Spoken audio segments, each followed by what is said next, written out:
প্রিয় দর্শক, আসসালামু আলাইকুম। ঈদ মোবারক সবাইকে জানাই অন্তরের অন্তঃস্থল থেকে ঈদের শুভেচ্ছা। বলছিলাম ডক্টর মোহাম্মদ ইউনূসের কথা। গত রমজান ঈদেও আমরা দেখলাম ডক্টর মোহাম্মদ ইউনূস জাতীয় ঈদগাহ ময়দানে নামাজ আদায় করতে গেলেন। নামাজ শেষে সাধারণ মুসল্লিদের সাথে কুশল বিনিময় করলেন। ঠিক তখনই সাধারণ মুসল্লিদের ভিতর থেকে আওয়াজ আসলো, স্যার 5 বছর থাকতে হবে। ঠিক তেমনি এবারের কুরবানি ঈদেও আজকে আপনারা দেখলেন মুসল্লিরা আবারও সেই পুরনো বাক্য ব্যবহার করলেন, স্যার আরো 5 বছর থাকতে হবে। সেই সাথে আরো একটা বাক্য যোগ করলেন, সেটা হচ্ছে স্যার কোনো দালালদের কথা শুনবেন না, আপনাকে 5 বছর থাকতে।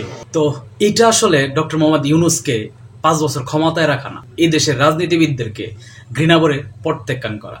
কারণ এই 54 বছরের ইতিহাসে বা আমার জন্মের পর থেকে আমরা যারা রাজনীতি দেখে আসছি, এই দেশের শাসন ব্যবস্থা দেখে আসছি, যারা এই দেশকে শাসন করে আসছে, তাদের কাছ থেকে এই দেশের জনগণ দুর্নীতি, লুটপাট, চাঁদাবাজ এগুলো ছাড়া আর কোনো কিছুই পায় নাই। যেটা এই দেশের জনগণ দেখতে দেখতে এই দেশের রাজনীতিবিদদেরকে আপনার ঘৃণা ভরে প্রত্যাখ্যান করা শুরু করছে। সেই সাথে আমরা এও দেখতে পাইনি যে আমাদের এরকম একজন রাষ্ট্রপ্রধান যিনি আপনার জাতীয় ঈদগাহে নামাজ শেষে এই দেশের সাধারণ মুসল্লিদের সাথে মত বিনিময় করবেন, তাদের সাথে কুশল বিনিময় করবেন, হাত মেলাবেন। এটা আমাদের কাছে একেবারে নতুন কিছু।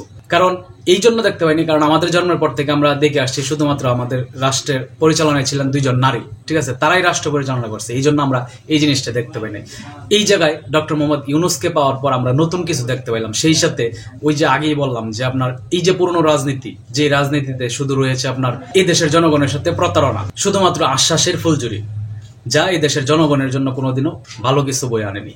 সেই কারণেই এদেশের সাধারণ জনগণ ডক্টর মোহাম্মদ ইউনূসকে বেছে নিচ্ছে তারা, কারণ তার কাছ থেকে সেই ভালোবাসা তারা পাইছে। এই দেশের জনগণ ওই ভালোবাসাটুকুই সবচাইতে বেশি চায় একজন রাজনীতিবিদের কাছে, একজন নেতার কাছে, একজন দেশের সর্বোচ্চ লেভেলের একজন মানুষের কাছ থেকে এই দেশের সাধারণ মানুষ শুধুমাত্র একটু ভালোবাসা চায়। সেই ভালোবাসাটা ডক্টর মোহাম্মদ ইউনূসের কাছে এদেশের জনগণ পাইতেছে। এই জন্য তাকে জোর করে হলেও 5 বছর রাখতে চায়।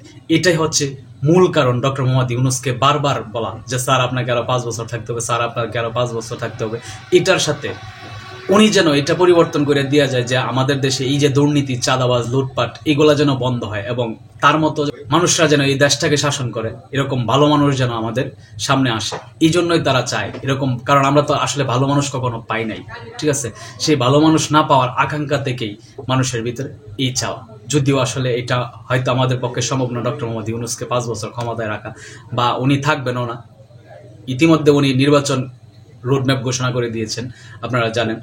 তো উনি হয়তো চলে যাবেন, কিন্তু এই জনগণের চাওয়াটা বা এই দেশের মানুষের আকাঙ্ক্ষা যেটা, ঠিক আছে, এটাই তারা আসলে প্রকাশ করতেছে যে এরকমই একজন মানুষ চায় যিনি চলবে সাধারণ মানুষের সাথে মিশে একাকার হয়ে যাবে, নামাজ শেষে একজন সাধারণ মানুষের সাথে হাত মেলাবে, কোলাকুলি করবে। এটাই এই দেশের একজন সাধারণ নাগরিকের চাওয়া। সেই কারণে ডক্টর মোহাম্মদ ইউনূসকে বারবার সামনে পেলে এই বাক্যগুলো ব্যবহার। যাই হোক, এতটুকুই বলার। ভালো থাকবেন সকলে। আসসালামু আলাইকুম।